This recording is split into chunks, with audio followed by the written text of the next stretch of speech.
강제성을 가지고 있는 사회생활 규범이다. 요게 이제 법에 대한 정의입니다. 뭐라고? 법이라는 것은 강제성을 가지고 있는 사회생활 규범이다. 사회생활 규범. 자, 사회생활 규범에는 여러 가지 사회생활 규범이 있습니다. 도덕도 있고 윤리도 있고 뭐 여러 가지 사회생활 규범이 있는데 그 중에서 법은 강제성을 가지고 있더라. 어떤 형태로 이러한 강제성이 실현되는지를 구체적인 예를 들어서 한번 살펴볼 텐데요. 갑이라는 사람이 을한테 돈을 100만 원 빌려주고 돈을 100만 원 빌려주면서 한 달 뒤에 이 돈에 이자를 붙여서 을이 갚기로 했습니다. 그래서 이제 돈을 빌려준 사람을 대여자라고 부르고요. 그래서 이걸 법률 용어로는 대주라고 부릅니다. 대주. 그래서 돈 빌려준 사람 대주. 그 다음에 이제 돈을 빌린 사람을 차주, 빌릴 차자죠. 돈을 빌리는 사람을 차주라고 하는데 언제 갚기로 했다고요? 한 달 뒤에 갚기로 했는데 돈을 안 갚네. 그래서 갑이 을한테 돈 내놔라고 이행을 청구했죠. 그러니까 을이 이상한 소리를 해요. 내가 언제 너한테 돈 빌렸냐? 돈 빌린 적이 없다. 또는 을이 야 그거는 내가 보름 전에 갚았잖아 라고 갑의 입장에서는 을이 황당무계한 주장을 하고 있는 거야. 그래서 어떻게? 돈을 안 갚겠다고 하니까 소송을 제기할 수밖에 없는 거죠. 그래서 갑이 을에게 돈 100만 원 빌려준 거 갚게 해달라고 법원에다가 소송을 제기하네요. 오늘 갑이 분명히 을한테 돈을 100만 원 빌려줬는데 을이 돈을 안 갚으니까 갑이 강제로 을의 주머니를 털어서 100만 원 가져올 수 있느냐? 설령 100만 원을 받을 수 있는 권리가 있다 하더라도 자기 스스로 강제적으로 자신의 권리를 실행할 수는 없고요. 반드시 누구의 도움을 받아야 되죠. 국가기관의 도움을 받아야 되잖아. 그래서 갑이 소송을 제기한다고. 그래서 기본적으로 민법은 일단 구체적인 오늘 민사 분쟁이 있죠. 구체적인 민사 분쟁이 있습니다. 그래서 갑이 법원에다가 을을 상대로 소송을 제기하네요. 그래서 소송을 제기하는 사람을 법적으로 뭐라고 불러요? 뭐 이 정도는 아시겠죠. 원고라고 부르고요. 그 다음에 소를 당한 사람을 이제 피고라고 부르잖아요. 그렇죠? 그래서 갑이 을을 상대로 판사님 제가요 돈 100을 빌려주고 한 달 뒤에 갚기로 했는데 을이 돈을 안 갚으니까 법원에서 좀 도움 받게 해주세요라고 국가기관에 도움을 요청하는 겁니다. 그렇죠? 그래서 갑이 을을 상대로 소를 제기하니까 이제 판사가 거기에 대해서 판단을 해야 될 거 아니에요.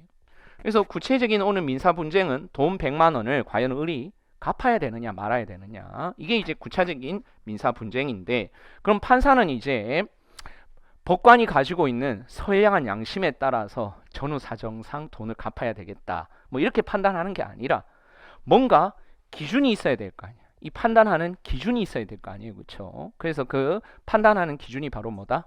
민법이네요.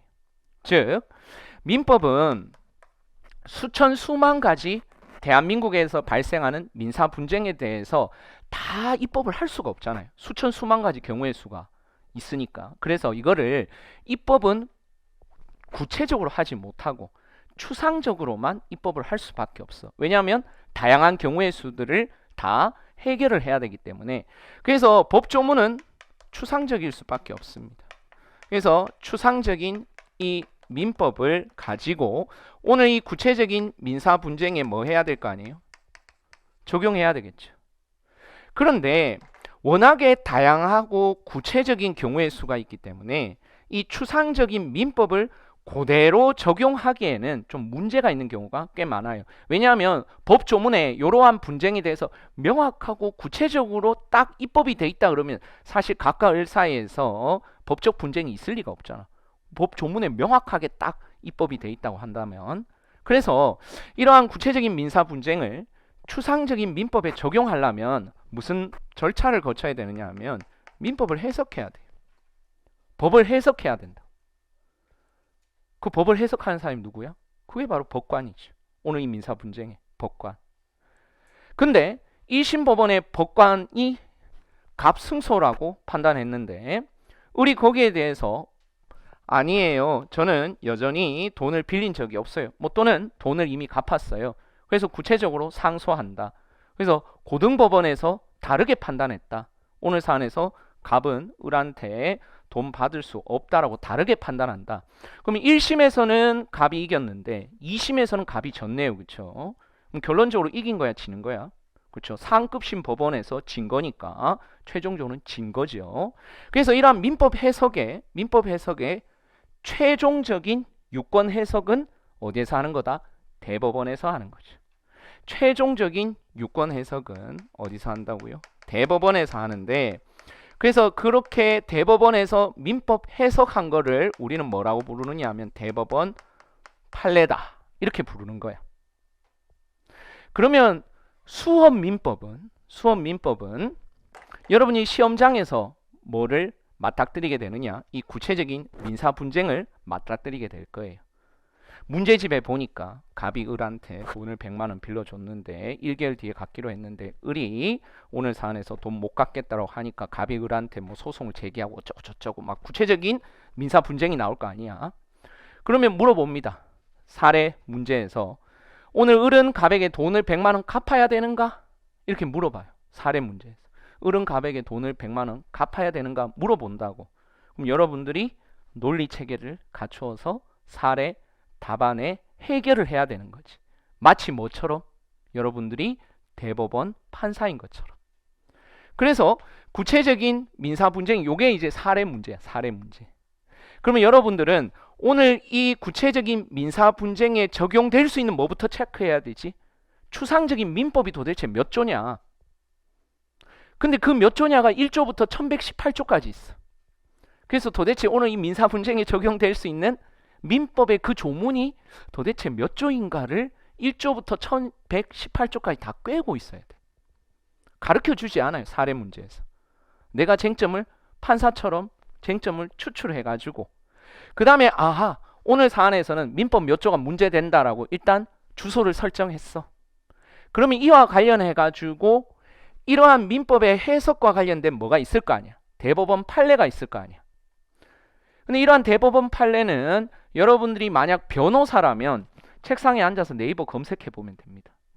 맞죠? 오늘 우리 의뢰인이 이런 민사 분쟁을 가지고 나한테 들고 오면 이와 관련해서 우리 의뢰인을 위한 뭐 권리 구제 수단이 뭐가 있겠다라고 민법 쟁점을 일단 여러분들인 변호사가 생각할 거 아니야? 그러면 이와 관련해서 우리 의뢰인이 이길까 질까 관련해서 대법원 판례도 검색해보고 그 다음에 변호사 시험 준비할 때 봤던 민법의 맥도 찾아보고 이렇게 하면 되는데 시험에서는 그렇게 할 수 없으니 시험에서는 이 대법원 판례를 외우고 있어야 돼. 아시겠어요? 그래서 그 이 대법원 판례에 따르면 결국 오늘 사안은 갑승소다, 갑패소다 이렇게 구체적으로 뭐 하는 거예요? 민법 사례를 해결하는 거죠. 민법 사례를 해결하는 거예요.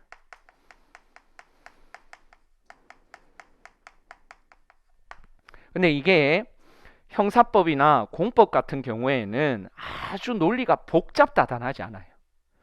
오늘 형사적인 법적 분쟁이나 공법적인 분쟁이 발생이 되면 똑같이 추상적인 형법, 추상적인 헌법 뭐 이걸 이제 적용할 거 아니에요. 그렇죠? 근데 그게 쟁점이 복잡하지 않다고. 근데 우리 민법은 1조부터 1118조인데 이놈의 분명히 학교에서 공부할 때는 민법 총칙 한 학기, 채권 총론 한 학기, 채권 강론 한 학기, 물권법 한 학기를 했는데 분명히 공부는 따로따로 했어. 근데 사례 문제를 풀 때는 민법 총칙 사례라는 게 없어요. 채권법 사례라는 게 없고 결국은 민법 총칙 제가 앞에서 얘기했던 1조부터 친족 상속법까지 1118조가 쭉 다 연결이 돼. 이 연결 고리를 못 푸네 우리 학생들이. 왜? 한 번도 통합적이고 논리 체계를 제대로 잡아서 공부해 본 적이 없어.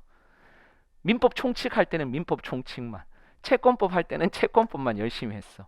근데 시험 문제는 그렇게 나오지가 않는다고. 실제로 민사 분쟁은 민총 사례만, 물권법 사례만 이런 게 없어요. 다 쭉 연결이 되는데 그 연결고리가 복잡해. 아시겠어요? 그래서 여러분들이 요게 이제 일종의 수업 민법적인 내용인데, 이러한 내용과 관련해서 즉 오늘 갑과 을 사이의 민사 분쟁에서는 먼저 첫 번째로는 말 그대로 판사가 구체적인 민사 분쟁을 보고 추상적인 민법 해석을 통해서 결국 이 민사 분쟁에 적용할 거 아니에요. 그렇죠? 물론 1심 법원의 판사가 아무리 생각해도 이 대법원 판례는 잘못된 해석이다, 그러면 자기의 법적 양심에 따라서 이 대법원 판례와 다른 판단을 할 수 있습니다. 물론 확률적으로는 어디에서 다시 깨질 가능성이 있겠죠. 대법원에서 다시 깨질 가능성은 있지만은 또 경우에 따라서는 대법원 판례가 바뀌기도 하지요. 기존의 사회 흐름에 따라서 또는 사회 구성원들의 어떤 법적인 가치 판단에 따라서 이러한 민법 해석과 관련해서 내용을 다르게 판단할 수도 있는 겁니다.